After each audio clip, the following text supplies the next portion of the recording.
أنا أحبك يا شهر الخير لأنك أحلى أيامي. أحب أزور أحبابي وأخواني. أنا أحبك يا شهر الخير لأنك أحلى أيامي. أحب إن الحمد لله نحمده ونستعينه ونستغفره ونعوذ بالله من شرور أنفسنا ومن سيئات أعمالنا. من يهده الله فلا مضل له ومن يضلل فلا هادي له. أشهد أن لا إله إلا الله وأن محمدا عبده ورسوله. أما بعد، يا أيها الذين آمنوا اتقوا الله حق تقاته ولا تموتن إلا وأنتم مسلمون. يا أيها الناس اتقوا ربكم الذي خلقكم من نفس واحدة وخلق منها زوجها وبث منهما رجالا كثيرا ونساء واتقوا الله الذي تساءلون به والأرحام إن الله كان عليكم رقيبا. يا أيها الذين آمنوا اتقوا الله وقولوا قولا سديدا يصلح لكم أعمالكم ويغفر لكم ذنوبكم ومن يطع الله ورسوله فقد فاز فوزا عظيما. فإن أصدق الحديث كتاب الله وخير الهدي هدي محمد صلى الله عليه وسلم وشر الأمور محدثاتها وكل محدثة بدعة وكل بدعة ضلالة وكل ضلالة في النار أو كما قال عليه الصلاة والسلام. அன்னுக்குரிய அல்லாஹ்வின் நல்லடியார்களே, சென்ற வகுப்பிலே நாங்கள் ஹிஜ்ரி 3ஆம் ஆண்டு நடைபெற்ற உஹது யுத்தம் தொடர்பாக விரிவாக பார்த்திருந்தோம். உஹது யுத்தம் முடிவடைந்ததற்கு பிறகு மக்காவாசிகள் புறமுதுகிட்டு விரண்டோடுகிறார்கள். ஆனாலும் முஸ்லீம்களுக்கிடையிலே பெரும் சேதத்தை நாம் ஏற்படுத்தி இருக்கிறோம் என்கிற நம்பிக்கை அவர்களுக்கு இருந்தது. ரசூலுல்லாஹி ஸல்லல்லாஹு அலைஹி வஸல்லம் அவர்கள் கொலை செய்யப்பட்டு விட்டார்கள் என்ற செய்தி அவர்களிடம் இருந்தது. அதை உறுதிப்படுத்திக் கொள்வதற்காக அபூ சுஃபியான் மலையின் மீது ஏறி அபூபக்கர் ரலியல்லாஹு அன்ஹு அவருடைய பெயரை சொல்லி அழைக்கிறார். உமர் ரலியல்லாஹு அன்ஹு அவருடைய பெயரை சொல்லி அழைக்கிறார். நபி ஸல்லல்லாஹு அலைஹி வஸல்லம் அவர்களுடைய பெயரை சொல்லி அழைக்கிறார். நபி அவர்கள் எவரும் பதில் சொல்ல வேண்டாம் என்று சொல்லியிருந்தார். 3 முறை இப்படி அழைத்தான், யாரும் பதில் சொல்லவில்லை. 4வது முறை அழைத்த போது உமர் ரலியல்லாஹு அன்ஹு அவர்கள் நபி அவர்களுடைய அனுமதியின் அடிப்படையிலே பதிலளிக்கிறார். இருவருக்கும் இடையிலே உரையாடல் நடந்து கொண்டிருக்கிறது.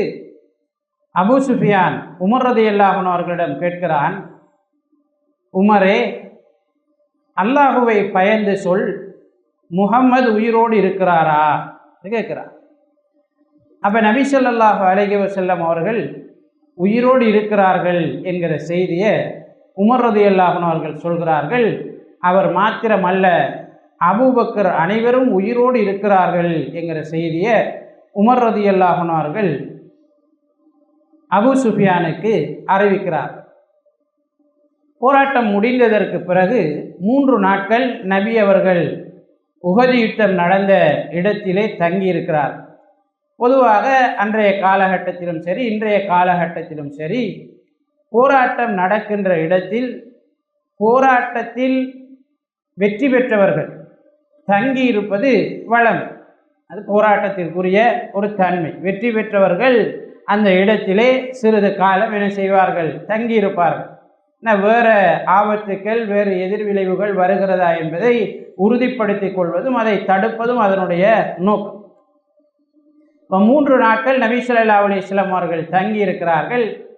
மதீனாவுக்கு செல்வதற்கு முன்னர் அலி இப்னு அபீ தாலிப் ரலியல்லாஹு அன்ஹு அவர்களை சுற்றும் புறமுமாக அனுப்புகிறார்கள். எதிரிகள் அல்லது மக்காவாசிகள் இருக்கிறார்களா என்பதை உறுதிப்படுத்தி கொள்கிறார்கள். மதீனாவை நோக்கி நபி ஸல்லல்லாஹு அலைஹி வஸல்லம் அவர்கள் செல்வதற்கு தயாராகிறார். உஹது களத்திலே சஹாபிய பெண்கள் சிலர் போராட்ட களத்தில் இருந்த சஹாபாக்களுக்கு உதவி செய்யக்கூடியவர்களாக, காயம்பட்டவர்களுக்கு மருந்து போடக்கூடியவர்களாக, நீர் கொடுக்கக்கூடியவர்களாக தங்களுடைய பணியை செய்தார்கள் என்பதை உஹது களத்திலே நாங்கள் பார்க்கிறோம். இந்த நேரத்தில் தான் நபி ஸல்லல்லாஹு அலைஹி வஸல்லம் அவர்கள் உஹது களத்திலே ஷஹீதான சஹாபாக்களை தேடுகிறார்கள். நபி அவர்களுடைய தோழர்களும் நபி அவர்களுக்கும் இடையிலே யார் யார் மரணித்திருக்கிறார்கள் என்று தேடப்படுகிறது.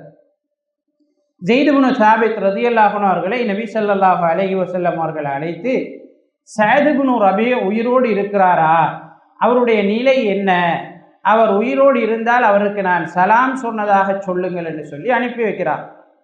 நபி ஸல்லல்லாஹு அலைஹி வஸல்லம் அவர்களை பாதுகாக்கிற பணியில் மிக மும்முரமாக ஈடுபட்டிருந்த சஹாபாக்களில் அவரும் ஒருவர். இப்போ ஸெய்த் இப்னு சாபித் ரலியல்லாஹு அன்ஹு அவர்கள் அவரை தேடுகிறார்கள். அவர் கடுமையாக காயப்பட்ட நிலையிலே இருக்கிறார். சுமார் 70 வெட்டுக்காயங்கள் அவருடைய உடம்பிலே சிறிதும் பெரிதுமாக இருந்தது என்று வரலாறு சொல்கிறது. ஸஅத் இப்னு ரபீயை சந்தித்தவுடன் ஸெய்த் இப்னு சாபித் ரலியல்லாஹு அன்ஹு அவர்கள் நபி அவர்கள் சலாம் சொன்ன செய்தியை சொல்கிறாங்க. அவர் நபிக்கு பதில் சொல்கிறார். பிறகு நபி அவர்கள் உங்களுடைய நிலை எப்படி இருக்கிறது என்று விசாரிக்க சொன்னார்கள் என்று சொல்கிறார். அப்போ ஸஅத் இப்னு ரபீ சொல்கிறார், நான் சுவர்க்கத்தினுடைய வாடைகளை உணர்கிறேன், சுவர்க்கத்தினுடைய வாடைகளை நான் உணர்கிறேன் என்று அந்த கடைசி தருவாயிலே அவர் சொன்னார். அதற்கு பிறகு அவர் உயிர் நீத்தார் என்பதை நாங்கள் பார்ப்போம். சஹாபாக்கள் இப்படி தேடிட்டு இருக்கிற நேரம் அம்ர் இப்னு சாபித்தும் அதிகமாக காயப்பட்ட நிலையில் இருக்கிறார். இந்த அம்ர் இப்னு சாபித்தை பொறுத்தவரையில் சஹாபாக்கள் இவருக்கு இஸ்லாத்தை சொன்னாங்க. அவர் ஏற்றுக்கொள்ளலை. ஆரம்பத்தில் மதீனாவாசி ஏற்றுக்கொள்ளவில்லை. நான் கடைசி நேரத்தில் நபி ஸல்லல்லாஹு அலைஹி வஸல்லம் அவர்கள் போராட்ட களத்தில் இருக்கிற நேரம் நபி அவர்களை வந்து சந்திக்கிறார், இஸ்லாத்தை ஏற்றுக்கொள்கிறாரு. போராட்ட களத்தில் நபி அவர்களுடைய தோழர்களோடு சேர்ந்து போரிடுகிறார். அவர் வெட்டுக்காயங்களுக்கு உள்ளாகி குற்றுயிராக கிடக்கிறார். சஹாபாக்கள் கேட்கிறாங்க, அம்ர் இப்னு சாபித்தே, நீ உன்னுடைய பழைய கொள்கையில் தான் மதத்தில் தான் இருந்தாயா அல்லது நபியவங்களோட சார்பில் போராடினாயா? ஏன்னா அவங்களுக்கும் நபியவங்களுக்கும் இடையில் ஒப்பந்தம் இருந்தது. மதீனாவாசிகளுக்கு முஸ்லிம்களுக்கு ஒரு பாதிப்பு வருகிறது என்றாலும் மதீனாவாசிகள் எல்லாரும் சேர்ந்து அதை தடுக்கிறதுக்கு முயற்சி செய்யணும். முஸ்லீம் அல்லாதவர்களை பாதுகாப்பது முஸ்லீம்களுடைய பொறுப்பாக இருந்தது. அது ஒரு நாடு என்ற அடிப்படையில் அந்த ஒப்பந்தம் அவர்களுக்குள்ளே இருந்தது. இப்போ சஹாபாக்கள் கேட்குறாங்க, அம்ர் இப்னு சாபித்தே, நீ நபி அவர்களை பாதுகாக்க வேண்டும் என்று முஸ்லீம்களுடைய சார்பில் போராடினாயா அல்லது சில யூத குழுக்கள் செய்ததை போல மக்காவாசிகளோடு சேர்ந்து மதீனாவாசிகளுக்கு எதிராக போராடினாயான்னு கேட்குறார். அப்போ அம்ர் இப்னு சாபித் அவருடைய வரலாற்றை சொல்கிறார். இல்லை, இந்த மாதிரி நான் இஸ்லாத்தை ஏற்றுக்கொண்டேன், நபி அவர்களோடு சேர்ந்து மக்காவாசிகளுக்கு எதிராக நான் போராடினேன் என்று சொல்லி அம்ர் இப்னு சாபித் சொல்கிறார். சில பொழுதுகளின் பிறகு அவர் மரணிக்கிறார். நபி ஸல்லல்லாஹு அலைஹி வஸல்லம் அவர்களிடம் செய்தி சொல்லப்படுகிறது, நபி அவர்கள் ஹுவ மின் அஹ்லில் ஜன்னா, அவர் சுவர்க்கவாதிகளில் உள்ளவர் என்று அவருக்கு நன்மாராயம் கூறினார்கள்.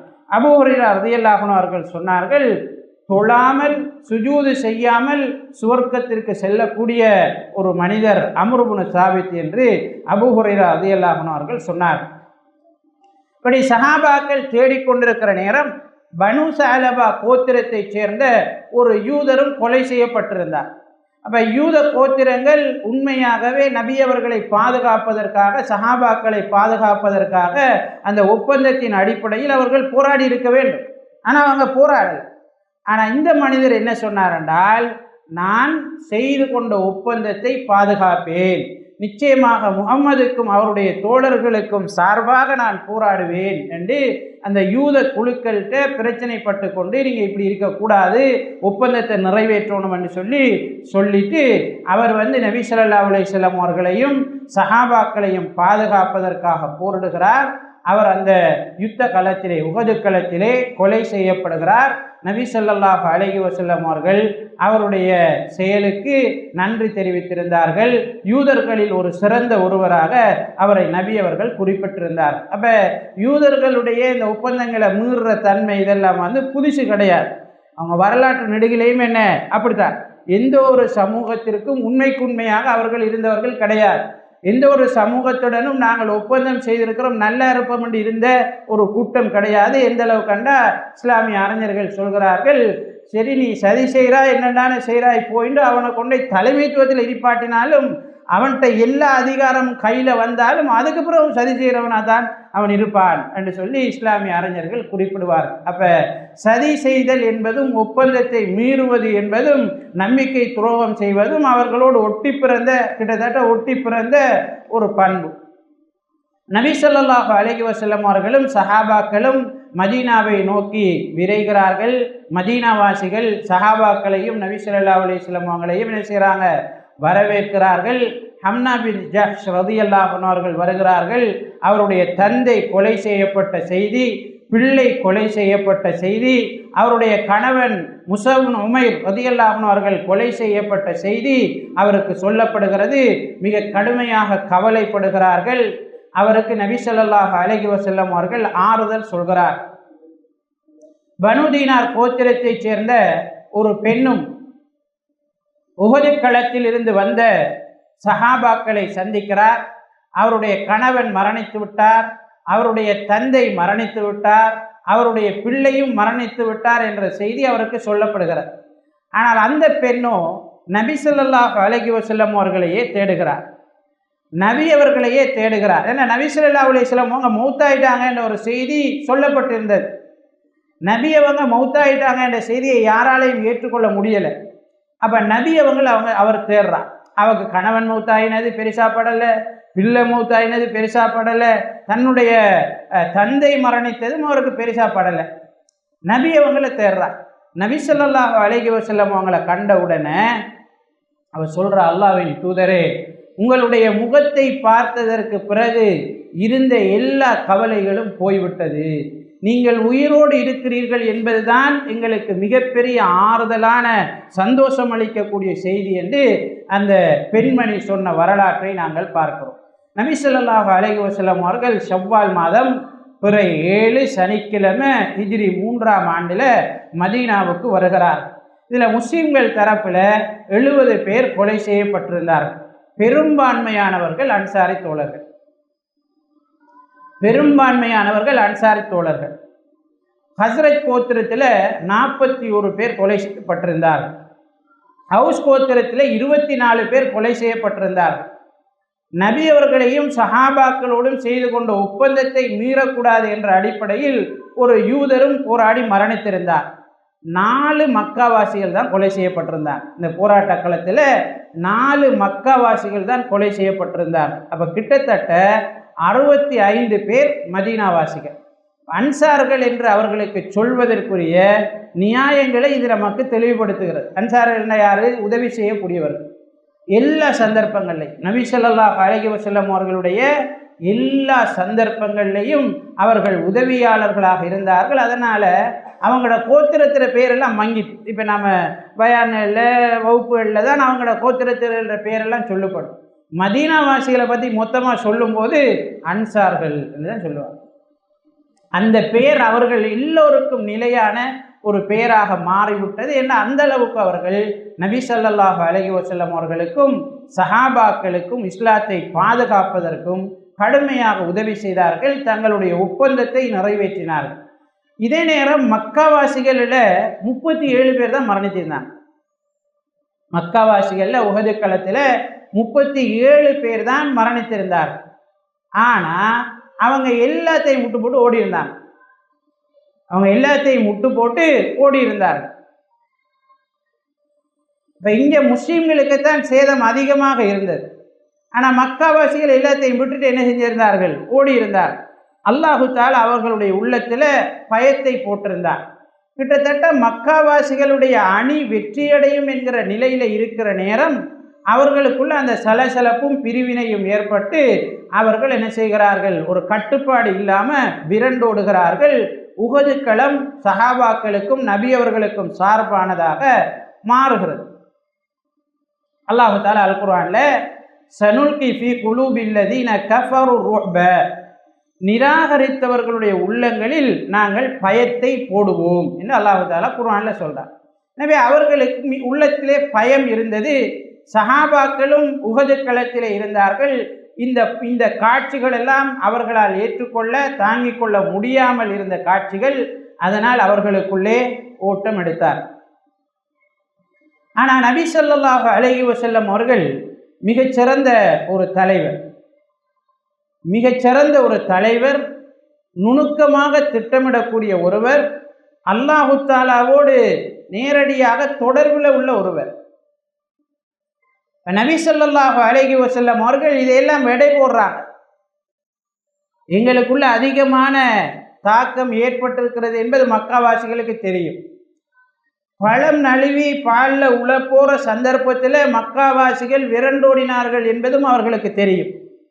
அப்போ மக்காவாசிகள் கண்டிப்பாக இந்த நிலையில் இருந்து, அவங்களோட அதிர்ச்சியில் இருந்து மீள்ற ஒரு நோமல் நிலைக்கு வார போது இதை கண்டிப்பாக யோசிப்பாங்க.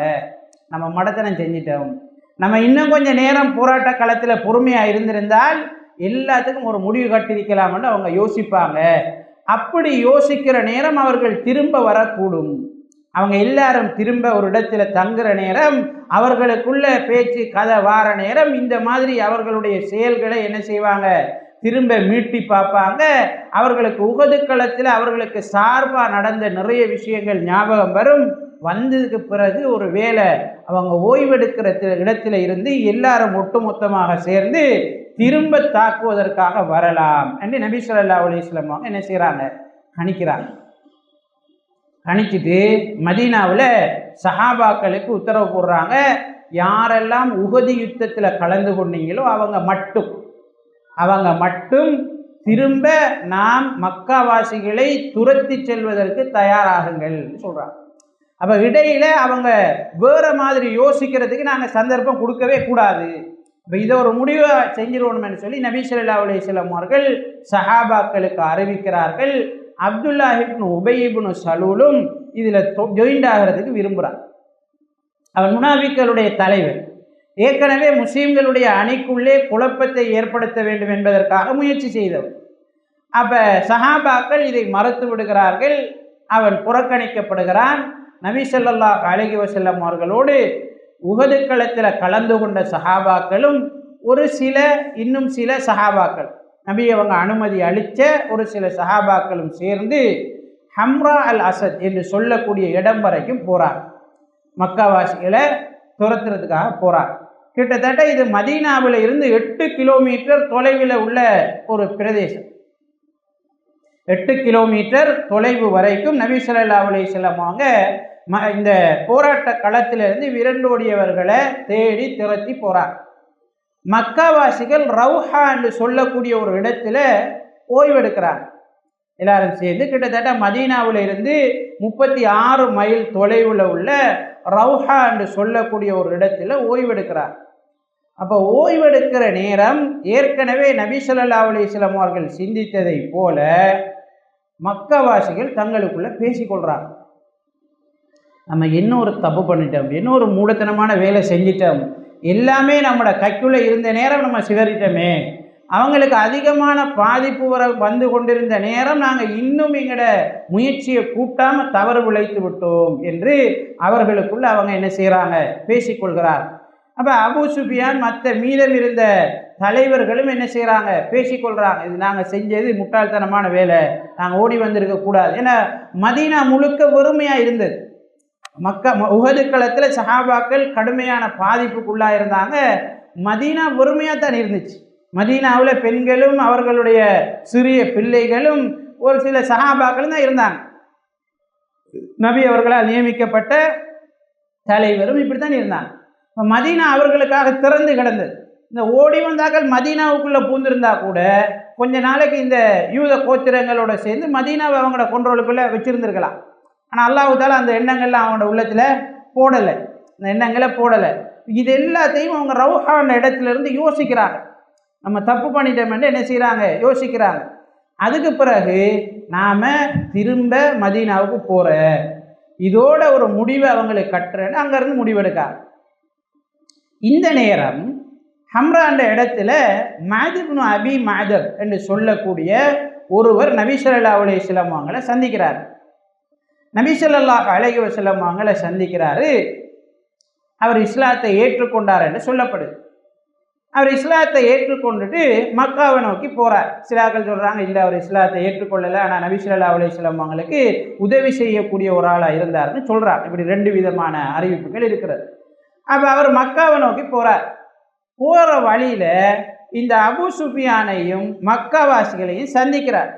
அவங்க மதீனாவை நோக்கி செல்வதற்கான தயார்படுத்தல்களை செய்கிறார். மஅபத் இப்னு அபீ மஅபத் சொல்றாரு, நீங்க போவாதீங்க, நீங்க போறது உங்களுக்கு ஆபத்து. ஏன்னா இந்த மாதிரி ஒரு இடத்துல அவங்க ஏற்கனவே ரெடியாகி உங்களை திரட்டி உங்களோட போராடுறதுக்கு வந்து கொண்டிருக்காங்க. எனவே நீங்க போறது உங்களுக்கு ஆபத்தா முடியும், இடைநடுவில் உங்களை சந்திப்பாங்க என்று சொல்லி இவர் என்ன செய்யறாரு, கொஞ்சம் அவங்கள பயமதாக்குறார். போடாமல் ஆக்கிறதுக்கு நபி அவங்களுக்கும் சஹாபாக்களுக்கும் உதவி செய்யறதுக்கான ஒரு திட்டத்தை அவர் செய்கிறார். அவங்களுக்குள்ள ஒரு பயம் என்ன செய்கிறது, தொற்றிக்கொள்கிறது. என்ன ஏற்கனவே இப்போதான் உகதில் இருந்து பயத்தால் ஓடி வந்த ஆக்கள் திரும்பவும் அதை சமாளிக்க இயலான்னு சொல்லி அபூ சுஃபியானோடு முரண்படுகிறார்கள். அபூ சுஃபியான் உறுதியாக இருந்த போதிலும் அபூ சுஃபியானோடு அவருடைய படை ஒத்து வரவில்லை, முரண்படுகிறார்கள். திரும்ப போகிறதுக்கு மக்காவுக்கு போறன்னு முடிவெடுக்கிறார். ஆனாலும் அபூ சுஃபியானுக்கு என்ன இல்லை, இதில் ஒரு திருப்தி இல்லை. அவன் வந்து சொல்கிறான், மக்காவில் இருந்து மதீனாவுக்கு போகிற 2-3 பேரை சந்தித்து வியாபாரத்துக்கு போகிற ஆக்களை சந்தித்து சொல்கிறான், இப்படி மக்காவாசிகள் எல்லாரும் உங்களை தாக்குவதற்காக திரும்ப ஒன்று சேர்ந்திருக்கிறாங்க என்ற தகவலை முஹம்மதுக்கும் அவருடைய தோழர்களுக்கும் சொல்லுங்க என்று சொல்லி என்ன செய்கிறான், அனுப்பி வைக்கிறான்.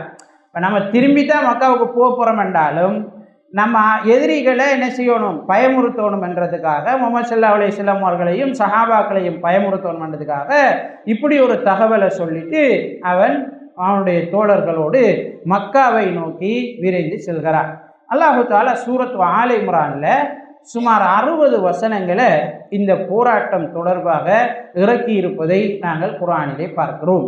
இந்த போராட்டத்தினுடைய நன்மை தீமைகள், இந்த போராட்டத்தில் அல்லாஹு தஆலா செய்த உதவி, முஸ்லீம்கள் அல்லாஹு தஆலாவுக்கு நன்றி செலுத்த வேண்டும், இந்த மாதிரியான சம்பவங்களை எல்லாம் அல்லாஹு தஆலா என்ன செய்கிறான், அந்த அத்தியாயத்தில் விரிவாக பேசுவதை நாங்கள் பார்க்கிறோம். இதற்கு பிறகு நபி ஸல்லல்லாஹு அலைஹி வஸல்லம் அவர்கள் இந்த ஹம்ரா அல் அஸத் என்று சொல்லக்கூடிய இடத்துல 3 நாள் தங்குறாங்க. தங்கிட்டு திரும்ப எந்த பிரச்சனையும் இல்லை என்று உறுதிப்படுத்தினதுக்கு பிறகு மதீனாவுக்கு வருகிறார். இப்போ மதீனாவுக்குள்ளே வந்தால் மதீனாவுக்குள்ள நிலைமை வேறு மாதிரி இருந்தது. இப்போ முதல் இருந்த நிலைமை மதீனாவுக்குள்ளே இல்லை. ஏன், மதீனாவுக்குள்ளே ஏற்கனவே நபி ஸல்லல்லாஹு அலைஹி வஸல்லம் அவர்கள் சஹாபாக்களுக்கு எதிரான உணர்வுகள் நீர்பூத்த நெருப்பாக மறைவாக உருவாகி கொண்டிருந்தது. அவங்க வெளிப்படுத்தி கொள்ள இயலாத ஒரு நிலையில் இருந்தாங்களே தவிர எதிர்ப்பு இல்லாமல் இல்லை. அவங்களோட உள்ளங்களில் யூத கோத்திரங்கள், நயவஞ்சகர்கள், இணை வைப்பாளர்கள், இப்படி அவங்களை இஸ்லாத்தை ஏற்றுக்கொள்ளாதவர்கள்ட்ட அந்த மாதிரி உணர்வு இருந்தது. ஆனால் ஒரு ஒரு பெருவாரியான நபி ஸல்லல்லாஹு அலைஹி வஸல்லம் அவர்களுக்கு பின்னால் உருவாயிட்டு, அதுவும் மதீனாவினுடைய சுதேசிகள். இப்போ யூதர்களை பொறுத்த வரையில் மதீனாவை பொறுத்த வரைக்கும் அவர்கள் வந்தேறு குடிகள், அவர்கள் நிரந்தரமான குடிகள் கிடையாது. அவங்க வேறு பிரதேசங்கள்ல இருந்து மதீனாவுக்கு வந்தேறினார்கள். அப்போ அவங்களை விட மதீனாவினுடைய சுதேசிகள் முக்கியமானவர்களாக இருப்பாங்க. அப்போ இந்த சுதேசிகள் பெரும்பாலும் நபி ஸல்லல்லாஹு அலைஹி வஸல்லம் அவர்களுக்கு பின்னால் ஒன்று சேர்ந்ததுனால இவங்களால் ஒன்றும் செஞ்சு கொள்ள முடியாத ஒரு நிலை இருந்தது. எதிர்ப்பு இருந்தது, ஆனால் எதுவும் வெளிப்படுத்தி கொள்ள முடியாத ஒரு நிலை இருந்தது. இந்த உஹது யுத்தத்துக்கு பிறகு நிலைமை கிட்டத்தட்ட தலைகீழாக மாறி மதீனாவில் அந்த மறைஞ்சிருந்த பாம்பு எல்லாம் வெளியில் வருது. மறைஞ்சிருந்த ஆக்கள் எல்லாம் என்ன செய்கிறாங்க, வெளியில் வராங்க. அவங்களோட எதிர்ப்புகளை கற்க ஆரம்பிக்கிறார். அவங்க அங்கே சிலாக்களுக்கு அநியாயம் செய்கிறது, சிலாக்களை கொலை செய்கிறது, சஹாபாக்களுக்கு அச்சுறுத்தல் விடுக்கிறது, இந்த மாதிரியான வேலைகள் என்ன செய்கிறது, அதிகரிக்கிறது. அப்போ நபி ஸல்லல்லாஹு அலைஹி வஸல்லம் அவர்களையும் சஹாபாக்களையும் தீர்த்து கட்டுவதற்காக சில ரகசியமான திட்டங்களை தீட்டி அவர்கள் வேலை செய்கிறார். பனு அசத் கோத்திரத்தார் நபி ஸல்லல்லாஹு அலைஹி வஸல்லம் அவர்கள்ட்ட, அவங்களோட கோத்திரத்திலிருந்த ஒருவர் நபி ஸல்லல்லாஹு அலைஹி வஸல்லம் அவர்கள்ட்ட இஸ்லாத்தை ஏற்றுக்கொள்றதை போல நடித்து வராரு. அவர் சொல்கிறாரு, நீங்கள் கொஞ்சம் இஸ்லாத்தை பிரச்சாரம் செய்யக்கூடிய கொஞ்சம் பேரை தாங்க, நான் அவங்கள கூட்டிகிட்டு போய் என்ன செய்கிறேன், அவங்களுக்கு எந்த கூட்டத்தாருக்கும் இஸ்லாத்தை சொல்லி கொடுக்க, அவங்க இஸ்லாத்தை ஏற்றுக்கொள்வாங்கன்னு சொல்கிறாங்க. நபி ஸல்லல்லாஹு அலைஹி வஸல்லம் அவர்களும் ஒரு 10 சஹாபாக்களை தேர்வு செஞ்சு அவரோட அனுப்பி வைக்கிறார்.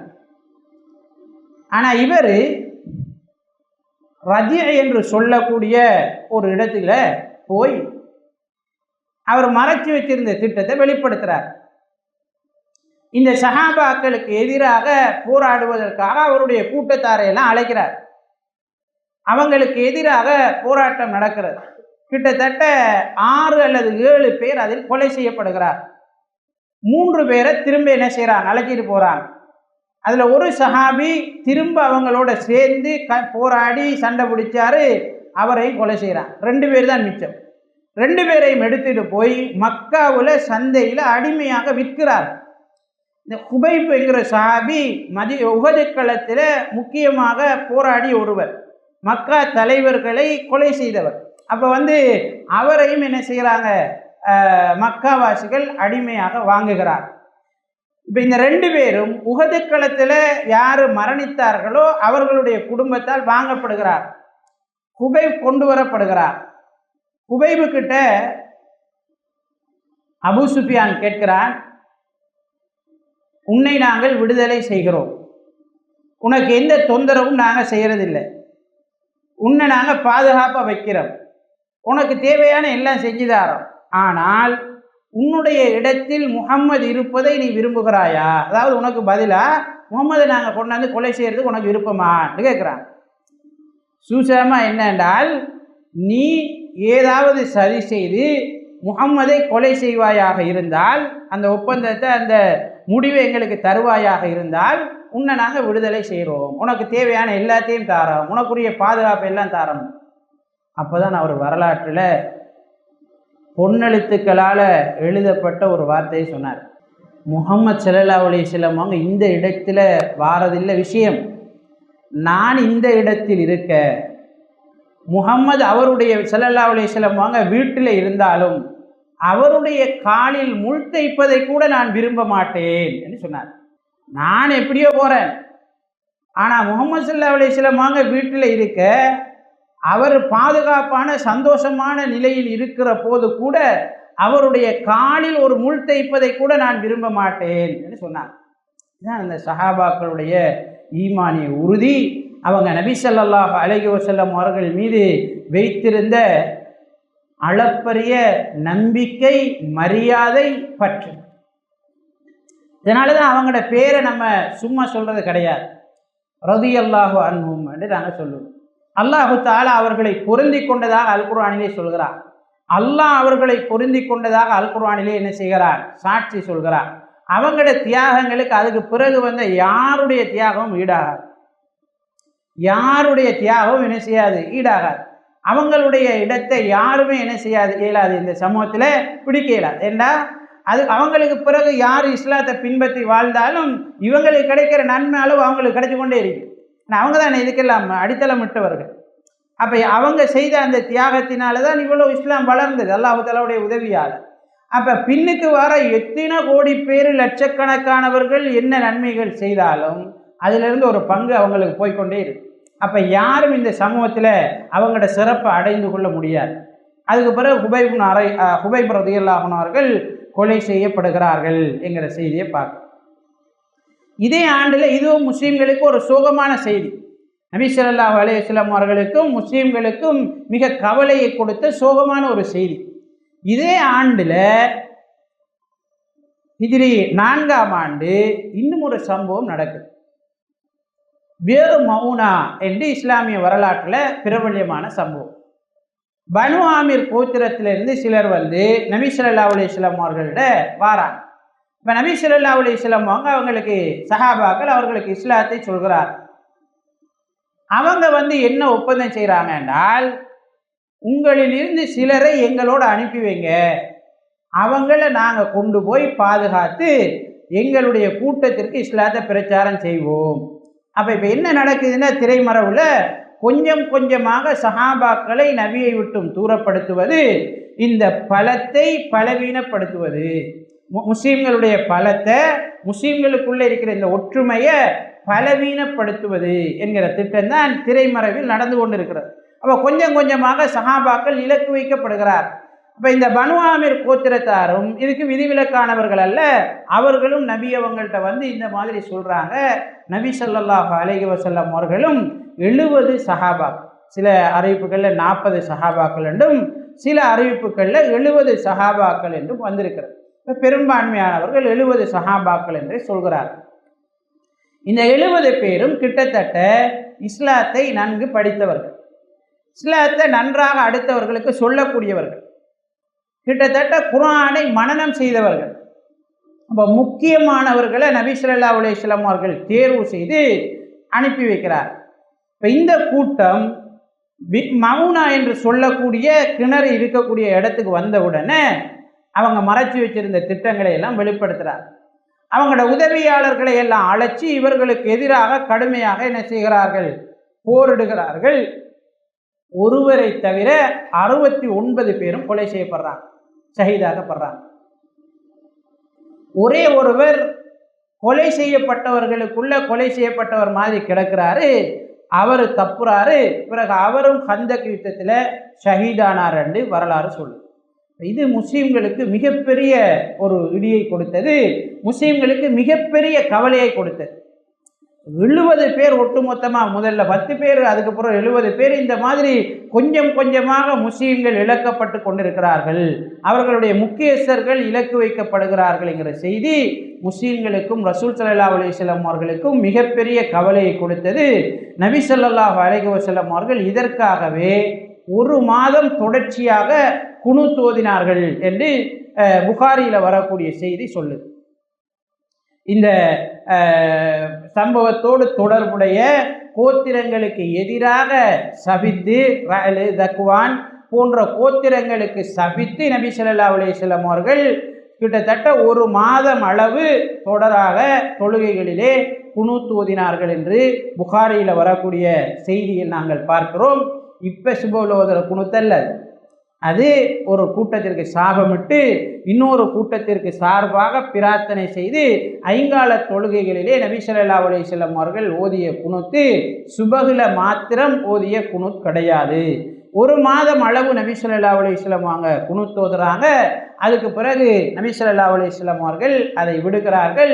சில அறிவிப்புகளில் அல்லாஹு தஆலா அவருக்கு ஓதுவதற்கு தடை விதித்தான் என்றும் பதிவு செய்யப்பட்டிருக்கிறது. இப்படி இருக்கிற நேரம்தான் ஹாலித் இப்னு சுஃபியான் என்கிற ஒரு மதீனாவாசி இந்த சந்தர்ப்பத்தை பயன்படுத்தி கொண்டு முஸ்லீம்களை இன்னும் பலவீனப்படுத்துறதுக்காக ஒரு போராட்ட குழுவை தயார்படுத்துகிறான் முஸ்லீம்களை தாக்குவதற்காக. அப்போ நபி ஸல்லல்லாஹு அலைஹி வஸல்லம் அவர்களுக்கு இந்த செய்தி கேள்விப்படுகிறது. அப்துல்லாஹ் இப்னு உனைஸையும் அவருடைய தலைமையில் ஒரு குழுவையும் அனுப்பி வைக்கிறார்கள். அவனுடைய முயற்சி கிட்டத்தட்ட 18 நாட்கள் இவர்கள் மறைந்திருந்து அவனுடைய முயற்சியை தோற்கடிக்கிறார்கள். நபி ஸல்லல்லாஹு அலைஹி வஸல்லம் அவர்கள் அப்துல்லாஹ் இப்னு உனைஸுக்கு அவர் இந்த முயற்சியை தோற்கடித்ததற்காகவே ஒரு வாளை கிஃப்டாக கொடுத்தார், ஒரு வாளை பரிசாக கொடுத்தார். இந்த வாள் மறுமையில் உனக்காக சிபாரி செய்யும், எனக்கும் உனக்கும் இடையில இருக்கும் என்று நபி ஸல்லல்லாஹு அலைஹி வஸல்லம் அவங்க சொல்லி கொடுத்தாங்க. அப்துல்லாஹ் இப்னு உனைஸ் அவங்க மரணிக்கிற நேரம் இந்த வாளை என்னோடு வைத்து அடக்கி விடுங்கள் என்று வசியத் செய்துவிட்டு மரணித்தார் என்றும் அதை அவர்கள் அப்படி அடக்கினார்கள் என்றும் நாங்கள் பார்ப்போம். இந்த தருணத்தில் தான் எல்லாருமே நபி ஸல்லல்லாஹு அலைஹி வஸல்லம் அவர்களுக்கு உஹது களத்திற்கு பிறகு நபி அவர்களுக்கு எதிராக வெகுண்டெழுந்து நபி அவங்களை முடிச்சிடணும் என்று முயற்சி செய்கிற இந்த தருவாயில தான் பனு நுதைர் கோத்திரத்தாரும் ஒரு திட்டம் போட்டாங்க. அவங்க யூத கோத்திரத்தார் மதீனாவில் இருந்தாங்க. ஏற்கனவே ஒரு சாரார் இந்த மாதிரி சதி செய்ததனால வெளியேற்றப்பட்டு விட்டார். இப்போ பனு நுதைர் கோத்திரத்தாரும் அந்த மாதிரி நபி அவங்களுக்கு எதிராக சதி செய்தார்கள். நபி ஸல்லல்லாஹு அலைஹி வஸல்லம் அவர்களிடமிருந்து அழைத்து செல்லப்பட்ட இந்த 10 சஹாபாக்கள்ல பனு நுதைர் கோத்திரத்தாரை சேர்ந்த ஒருவர் சஹாபாக்களை கொலை செய்திருந்தார். அப்போ நபி ஸல்லல்லாஹு அலைஹி வஸல்லம் அவர்கள் அபூபக்கர் ரதி, உமர் அலி, அலி ரதி போன்றவர்களோடு சென்று இந்த மாதிரி ஒப்பந்தத்தை மீறி நடந்திருக்கிறீங்க, ஏன்னா உங்களுக்கும் எங்களுக்கும் இடையில ஒப்பந்தம் இருக்குது, ஒப்பந்தம் இல்லாதார்கள்னா பிரச்சனை கிடையாது, நீங்கள் எங்களை பாதுகாக்கணும், நாங்கள் உங்களை பாதுகாக்கணும் என்றது ஒப்பந்த விதி, இதை நீங்கள் மீறி இருக்கிறீர்கள். எனவே பனு நுதைர் கோத்திரத்தார் இந்த மாதிரி தவறு நடந்ததற்காக பரிகாரம் செலுத்த வேண்டும், நஷ்ட ஈட்டை கொடுக்க வேண்டும் என்று சொல்லி நபி ஸல்லல்லாஹு அலைஹி வஸல்லம் அவங்க போகிறாங்க. இப்போ பனு நுலைர் கோத்திரத்தார் வந்து ஓம் நாங்கள் தாரோம் என்று சொல்லி அவரை அழைக்கிறார். அழைச்சி அவங்களோட கோட்டைக்குள்ளே இருப்பாட்டிட்டு அவங்க தங்களுக்குள்ள ஒரு திட்டம் போடுறாங்க. இவரை இப்படியே வச்சு மேலுக்கு இருந்து ஒரு ஆள் ஒரு கல்லை பெரிய பாறாங்களோட தூக்கி போட்டு அவர் அப்படியே என்ன செய்யறது, முடிச்சிடுறது. இந்த இடத்திலே முகம்மதை முடிக்கிற என்று அவங்களுக்குள்ள ஒரு திட்டம் போடுறாங்க. அப்போ யாருமே அதற்கு முன் வரலை. அவங்களுக்குள்ள பெஸ்ட்டுக்கு கருத்து முரண்பாடு ஏற்படுகிறது. நீங்கள் செய்யாதீங்க, இது முகம்மதுக்கு கண்டிப்பாக அறிவிக்கப்படும், பிரச்சனை வேறையாகும், செய்யாதீங்கன்னு சொல்லி அவர்களுக்குள் சொல்லப்படுகிறது. ஆனால் அவங்க அதை ஏற்றுக்கொள்ளலை. ஒருவன் அதற்கு துணிகிறான், மேலுக்கு கல்லை போடுறதுக்கு அவன் என்ன செய்கிறான், ஏறுகிறான். நபி ஸல்லல்லாஹு அலைஹி வஸல்லம் அவர்களுக்கு அல்லாஹு தஆலா ஜிப்ரீல் அலைஹிஸ்ஸலாம் அவர்களை அனுப்பி செய்தியை தெரியப்படுத்துகிறான். இந்த மாதிரி ஒரு திட்டம் போகிறது என்று சொல்லி தெரியப்படுத்துகிறான். உடனடியாக வெளியேறுமாறு சொல்கிறான். நபி ஸல்லல்லாஹு அலைஹி வஸல்லம் அவர்கள் அவசரமாக அந்த கோட்டைக்குள்ளேருந்து வெளியாகிறாங்க. சஹாபாக்களும் பின்னால் அவசரமாக வெளியேறி வருகிறார். நபி அவர்கள் வேகமாக மதீனாவை நோக்கி என்ன செய்கிறாங்க, வாராங்க. வந்து மதீனாவுக்குள்ளே வந்ததுக்கு பிறகு சஹாபாக்கள் கேட்குறாங்க, அல்லாஹ்வின் தூதரே, எல்லாமே நல்லா தானே போயிட்டு இருந்துச்சு, எல்லாரும் நல்லா தானே பேசி கொண்டு இருந்தோம், ஏன் திடீர்னு விட்டக்கிறவங்க ஒன்றும் சொல்லாமல் ஓடி வந்தீங்க சொல்லி கேட்குறாங்க. அப்போ நபி ஸல்லல்லாஹு அலைஹி வஸல்லம் அவர்கள் சஹாபாக்களுக்கு நடந்த செய்தியை என்ன செய்கிறாங்க, சொல்கிறாங்க. அதுக்கு பிறகு மக்காவில் இருந்து மதீனாவில் இருந்து நபி ஸல்லல்லாஹு அலைஹி வஸல்லம் அவர்களும் சஹாபாக்களும் பனு நுலைர் கோத்திரத்தாரை வந்து 6 நாட்கள் முற்றுகையிடுகிறார். பனு நுலைர் கோத்திரத்தாருக்கு ஃபெஸ்ட்டுக்கு நபி ஸல்லல்லாஹு அலைஹி வஸல்லம் அவங்க செய்தி அனுப்புகிறாங்க. இந்த மாதிரி உங்களோட சுமூகமாக பேசிக்கொள்றதுக்காகத்தான் நாங்கள் வந்தோம், இந்த மாதிரி உங்களோட சுமூகமான ஒரு பேச்சுவார்த்தைக்காகத்தான் நாங்கள் வந்திருந்தோம். இந்த பேச்சுவார்த்தையை நீங்கள் வேறு விதமாக பயன்படுத்தி கொண்டீர்கள், ஒப்பந்தத்தை மீறிவிட்டீர்கள், எனவே மதீனாவில் இருந்து நீங்கள் முழுக்க வெளியேறணும் என்று சொல்லி நபி ஸல்லல்லாஹு அலைஹி வஸல்லம் அவங்க செய்தி அனுப்புகிறாங்க. அப்போ அந்த பனு நுலைர் கோத்திரத்தாரும் தங்களுக்குள்ள ஆலோசனையில் ஈடுபடுறாங்க. ஓகே, நம்ம இதை விட்டுருவோம், இது தொடர்ந்து நம்மளுக்கு சிக்கல், நம்ம வெளியாகும் என்று ஒரு முடிவுக்கு வரான். முடிவுக்கு வரக்குள்ள இந்த நயவஞ்சகர்களுடைய தலைவர் அப்துல்லாஹ் இப்னு உபை இப்னு சலூல் அவங்கள சந்திக்கிறான். இங்கே பாருங்கள், முகம்மதுடைய அணி பலவீனப்பட்டிருக்கிறது. அவங்க உஹதில் கடுமையாக அடி வாங்கிட்டாங்க, நிறைய பேரை இழந்துட்டாங்க. வேறு மௌனாவிலையும் நிறைய பேரை இழந்துட்டாங்க. ஏற்கனவே ரஜியண்ட சம்பவத்திலையும் நிறைய பேரை இழந்துட்டாங்க. அதனால் பலவீனப்பட்டு போயிருக்காங்க. நீங்கள் பயப்பட வேண்டிய அவசியம் இல்லை, முகம்மதுக்கு எதிராக நீங்கள் போராடுங்க. என்னோட 1000 பேர் இருக்காங்க, அவங்கள நான் உங்களுக்கு என்ன செய்வேன், உதவிக்கு தருவேன். அது மாதிரி பனு குறைலா கோத்திரத்தை, அதுவும் ஒரு யூத கோத்திரம், அவங்களையும் கொஞ்சம் பேர் இருக்காங்க, அவங்களும் உங்களுக்கு உதவிக்கு வருவாங்க, நீங்கள் பயப்பட வேணாம், 2ல் 1 பார்த்துருவோம்னு சொல்லி அப்துல்லாஹ் இப்னு உபை என்ன செய்கிறான், அவங்களுக்கு தெம்பூட்டுறான், தைரியத்தை கொடுக்குறான். அதுக்கு பிறகு அவர்களுடைய முடிவு மாறுகிறது. அப்போ முஹம்மது ஸல்லல்லாஹு அலைஹி வஸல்லம் அவங்களுக்கு செய்தி அனுப்புகிறாங்க, நாங்கள் வெளியேறதாக முடிவு இல்லை, நீங்கள் விரும்பினதை பார்த்துக்கொள்ளுங்க, நாங்களும் அதை என்ன செய்கிறோம், பார்த்துக்கொள்கிறோம் என்று முஹம்மது ஸல்லல்லாஹு அலைஹி வஸல்லம் அவர்களுக்கு செய்தி அனுப்புகிறாங்க. இப்போ பனு நுலைர் கோத்திரத்தாரும் கிட்டத்தட்ட ஒரு தைரியம் வாய்ந்த பலமிக்க ஒரு கோத்திரத்தார், மதீனாவில் இருந்த ஒரு கோத்திரத்தார். அவங்க வேற்று இடங்கள்லேருந்து வந்து மதீனாவில் குடியேறி இருந்தாலும் அவங்க ஒரு பலமான கோத்திரமாகத்தான் இருந்தாங்க. அப்போ மதீனாவாசிகளுக்குள்ள இவங்களுக்கு எதிராக போராடுறது இதெல்லாம் ஒரு சிக்கலான விஷயமாக இருந்தாலும் ஒன்றும் செய்ய முடியாது. மதீனாவாசிகள் தங்களை பாதுகாத்து கொள்ள வேண்டுமாக இருந்தால் இதில் ஒரு முடிவு காண வேண்டும். நபி ஸல்லல்லாஹு அலைஹி வஸல்லம் அவர்கள் எப்போதும் சமாதானம் போவதையே விரும்பி இருக்கிறார். சமாதானமாக போகிறதுக்கு தான் அவங்க விரும்பி இருக்கிறாங்க, போராட்டத்தை விரும்பவில்லை. ஆனால் எல்லை மீறி போகிற நேரம் அதற்கு ஒரு முடிவு கட்ட வேண்டிய தேவை என்ன செய்கிறது, ஏற்படுகிறது. இப்போ நபி ஸல்லல்லாஹு அலைஹி வஸல்லம் அவர்களும் சஹாபாக்களும் இந்த விஷயத்தினுடைய ஆபத்தை புரிஞ்சுக்கிட்டு பனு நுலைர் கோத்திரத்தாருடைய இடத்துக்கு வராங்க. சுமார் 6 நாட்கள் அவங்கள முற்றுகையிடுறாங்க. இதில் ஹைலைட்டான விஷயம் என்னென்னா, அப்துல்லாஹ் இப்னு உபை இப்னு சலூலும் வரலை அவங்களுக்கு உதவிக்கு, பனு குறைலா கோத்திரமும் வரலை. ஏன்னா அவன் அப்படிப்பட்டவன் தானே. முனாபிக்கு என்ன செய்வான், அவன் வாக்களித்தா மாற செய்வான். யூதர்கள் என்ன செய்வாங்க, வாக்களித்தா மாற செய்வாங்க. இதை நம்பினது யார பிரச்சனை, யூதர்கள்ற பிரச்சனை. அப்போ பனு நுலைர் கோத்திரத்தை தனியே என்ன செஞ்சாங்க, மாட்டிக்கொண்டாங்க.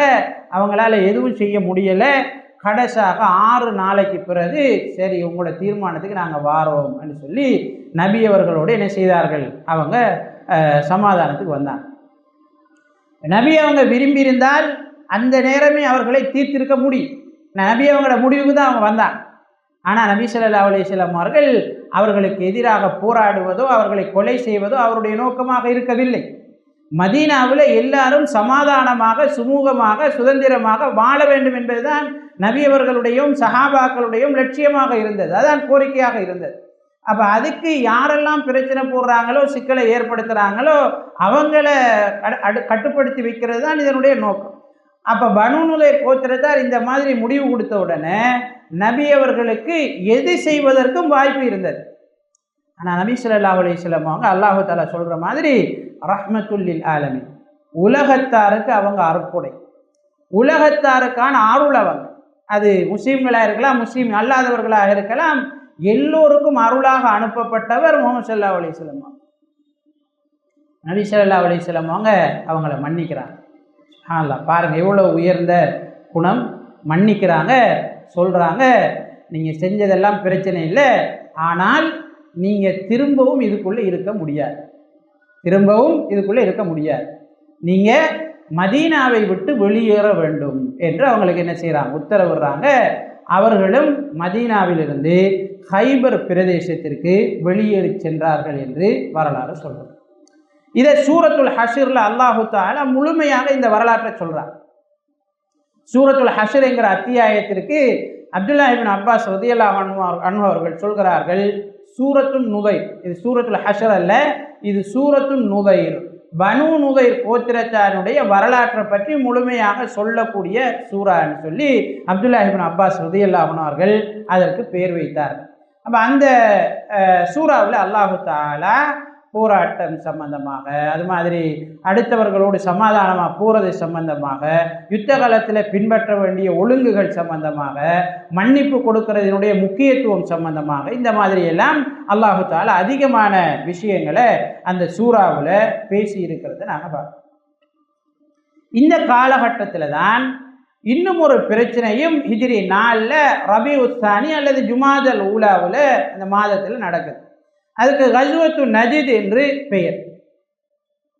இந்த பிரச்சனை என்னன்னு சொன்னால், இப்போ மதீனாவில் இருக்கிற முஸ்லீம்கள் பலவீனப்படுத்தப்பட்டு விட்டார்கள், உள்ளுக்குள்ளேயே அவங்களுக்கு நிறைய முரண்பாடுகள் உருவாகி விட்டது, அவங்களுக்குள்ளேயே பிரச்சனை உருவாகிட்டு என்ற உடனே கிராமப்புறத்தில் இருந்த பதுக்கள், ஏற்கனவே நாங்கள் சொல்லியிருந்தோம் பத்ர் களத்தில் மதீனாவாசிகள் வின் பண்ணியது 3 சாராருக்கு ஆத்திரம் முடியது. அதில் ஒரு சாரார் பதுக்கள். இவங்களோட வேலை என்ன, வழிப்பறி கொள்ளையர்கள். இவங்க பாலைவனத்தில் வார ஆக்கள்கிட்ட இருந்து கொள்ளையடித்து வாழ்கிறது தான் இவங்களோட வேலை. அப்போ அவங்களோட தொழில் இதால் தடைப்படும் என்று அவர்கள் அஞ்சினார்கள். இப்போ இந்த மாதிரி முஸ்லீம்கள் பலவீனப்படுத்தப்பட்டு விட்டார்கள் என்று சொன்ன உடனே அவங்க நினைச்சாங்க, ஓ இதுதான் சரியான தருணம், நாங்களும் முஸ்லீம்களுக்கு எதிராக படை நடத்த வேண்டும், அவங்கள மொத்தமாக முடிச்சிட்டோம் என்றால் எங்களோட தொழிலை நிம்மதியாக பார்த்து கொள்ளலாம்னு சொல்லி அவங்களும் ஒரு போராட்டத்திற்கு தயாராகி கொண்டிருந்தார். இப்போ நபி ஸல்லல்லாஹு அலைஹி வஸல்லம் அவர்களுக்கு இந்த செய்தி கேள்விப்படுகிறது. சஹாபாக்களோட நபி ஸல்லல்லாஹு அலைஹி வஸல்லம் அவர்கள் அந்த இடத்துக்கு போகிறாங்க. அவர்கள் யாரும் இல்லை, விரண்டோடுகிறார்கள். நபி ஸல்லல்லாஹு அலைஹி வஸல்லம் அவர்கள் ஒரு சில நாட்கள் அந்த இடத்துல தரித்திருந்து விட்டு திரும்ப என்ன செய்கிறாங்க, மதீனாவுக்கு வராங்க. இதே ஆண்டில் பத்ர் தானி என்று சொல்லக்கூடிய ஒரு நிகழ்வும் நடக்குது. பெசிக நடந்தது பத்ர் யுத்தம், அதுக்கப்புறம் அல் பத்ர தானி என்ற ஒரு சம்பவம் நடக்குது. அது என்னென்றால் பத்ர் யுத்தம் நடந்த இடத்துக்கு நபி ஸல்லல்லாஹு அலைஹி வஸல்லம் அவர்களும் சஹாபாக்களும் போகிறாங்க. ஏன்னா ஏற்கனவே முஸ்லீம்கள் பலவீனப்பட்டு விட்டார்கள் என்கிற செய்தி அவர்களுக்குள்ள பரவி இருக்கிறது. சஹாபாக்கள் நிறைய சேதங்களுக்கு உள்ளாகி இருக்கிறார்கள், அவங்க இனி ஒன்றும் செய்ய மாட்டாங்க என்ற செய்தி என்ன செய்கிறது, அவர்களுக்குள்ள பரவி. அப்போ இந்த சந்தர்ப்பத்தை பயன்படுத்தி உஹதில் இருந்து தங்களுக்கு கை நழுவி போன சந்தர்ப்பத்தை திரும்ப மீட்டிக் கொள்வதற்காக மக்காவாசிகள் முயற்சிக்கலாம் என்று நபி ஸல்லல்லாஹு அலைஹி வஸல்லம் அவர்கள் சிந்திக்கிறார்கள். ஹிஜ்ரி 4ஆம் ஆண்டு திரும்ப என்ன செய்கிறாங்க, பத்ர் என்கிற இடத்துக்கு சஹாபாக்களோட போகிறாங்க. அந்த நேரம் கிட்டத்தட்ட 1500 பேரை நபி ஸல்லல்லாஹு அலைஹி வஸல்லம் அவங்க அழைச்சிட்டு போனாங்க. மிகப்பெரிய ஒரு தொகை. நபி அவங்களோட அது வரைக்குமான வரலாற்றில் அதிகமான ஆக்களை கொண்டு போன ஒரு சந்தர்ப்பம். 1500 பேரோட அந்த இடத்துக்கு போகிறாங்க. அபூ சுஃபியானும் ஏற்கனவே மக்காவாசிகளோட பேசி உஹதில் நடந்த இந்த நம்ம விட்ட தவிர உஹதில் எங்களுக்கு எல்லாம் செட்டாகி வார நேரம் நாங்கள் ஓடி வந்து விட்ட அந்த பலவீனத்தை எப்படியாவது சீர் செய்யணுன்றதுக்காக 2000 பேரோட பத்ரை நோக்கி வந்து கொண்டிருக்கிறாங்க. அப்போ இவனுக்கு இடையில இந்த மாதிரி முஸ்லீம்கள் பெரும் திரளானவர்கள் பத்ரில் வந்து கூடாரம் அடிச்சிருக்காங்க, அவங்க இருக்காங்க என்ற செய்தி அவனுக்கு கேள்விப்படுது. கேள்விப்பட்ட உடனே அவர்களுக்குள்ள திரும்ப கருத்து முரண்பாடு நிலவுகிறது. நம்ம பத்ருக்கு போனோம், குறையே இருந்தது. ஆனால் முஸ்லீம்கள் தான் வின் பண்ணினாங்க, முழுமையாக தோற்கடிக்கப்பட்டோம். உஹதுக்கு போனோம், முஸ்லீம்களை விட ஆக்கள் நாம் கூடத்தான் இருந்தோம். பத்ர்லேயும் முஸ்லீம்கள் குறைய இருந்தாங்க, ஆனால் நாங்கள் தோற்றோம். உஹதிலையும் நாங்கள் கூடத்தான் இருந்தோம். வெற்றி அடைகிற சந்தர்ப்பத்தில் அந்த ஆக்களுக்கு வெற்றியை கொடுத்து கூட ஓடி வந்தோம், விட்டு போட்டு. மதீனாவுக்கும் நாங்கள் போகல. இப்படி எல்லாமே தோற்றுட்டு போகுது. நிறைய பேரை இழந்துட்டோம், எல்லாருமே போயிட்டாங்க. இப்போ நாங்கள் திரும்பவும் அந்த மாதிரி 3வது தடவையும் நாங்கள் என்ன செய்யக்கூடாது, இந்த மாதிரி மூக்குடையக்கூடாது, இது பிள்ளை நம்ம போறல்ல, அவங்களுக்குள்ள ஒரு என்ன செய்கிறது, முரண்பாடு வருகிறது. அப்போ அபூ சுஃபியானுக்கும் என்ன செய்கிறது, பயம் தொற்றிக்கொள்கிறது. அபூ சுஃபியான் இறுதி முடிவை அறிவிக்கிறான், நம்ம போகிறது உசிதம் அல்ல, புத்திசாலித்தனம் அல்ல, விபரீதங்கள் நடக்கலாம் என்று நான் அஞ்சுகிறேன். அதனால் திரும்ப நாங்கள் என்ன செஞ்சிருவோம், மக்காவுக்கு போயிடுவோம் என்று அந்த கூட்டம் திரும்ப என்ன செய்கிறது, மக்காவுக்கு போகிறது. நபி ஸல்லல்லாஹு அலைஹி வஸல்லம் அவர்கள் சுமார் 8 நாட்கள் பத்ரில் என்ன செய்கிறாங்க, தரிச்சிருக்கிறாங்க. இந்த மக்காவிலிருந்து ஒரு குழு மதீனாவுக்கு வாரண்டா அல்லது பத்ருக்கு வாரதாக இருந்தால் சுமார் 8 நாட்கள் எடுக்கும். அப்போ அந்த மாதிரி யாராவது வாராங்களான்னு பார்க்கறதுக்காக நபி அவங்க 8 நாட்கள் என்ன செய்கிறாங்க, தரிச்சிருக்கிறாங்க. பிறகு எதுவும் இல்லை, பிரச்சனை ஒன்றும் இல்லை என்றோடனே நபி ஸல்லல்லாஹு அலைஹி வஸல்லம் அவர்கள் மதீனாவுக்கு திரும்ப தன்னுடைய தோழர்களோடு வருகிறார்கள். இதே ஆண்டில் தூமத்துல் ஜந்தல் என்று சொல்லக்கூடிய ஒரு சம்பவம் என்ன செய்கிறது, நடக்கிறது. நபி ஸல்லல்லாஹு அலைஹி வஸல்லம் அவர்கள் இதெல்லாம் முறியடித்து மதீனாவில் திரும்ப மீண்டும் ஒரு சமாதானமான சூழலை என்ன செய்கிறாங்க, உருவாக்குறாங்க. முஸ்லீம்கள் வீழ்ந்து விடுவார்கள் என்று இருந்த அந்த நிலையில் ஒரு வருடத்துக்குள்ளே இந்த எதிர்ப்பை எல்லாத்தையும் சமாளித்து எல்லாமே முழுமையாக துடைத்தறியப்பட்ட நிலையில் ஒரு சமாதானமான அமைதியான ஒரு சூழல் மதீனாவில் உருவாகினதை நாங்கள் பார்க்குறோம். வல்லோன் அல்லாஹு தஆலா நபி ஸல்லல்லாஹு அலைஹி வஸல்லம் அவருடைய வரலாற்றை முழுமையாக தெரிந்து கொள்கின்ற பாக்கியத்தை நம் அனைவருக்கும் நசீபாக்குவானாக. ஆமீன் ஆமீன். வாஹிரு தஅவானா அனில் ஹம்துலில்லாஹி ரப்பில் ஆலமீன்.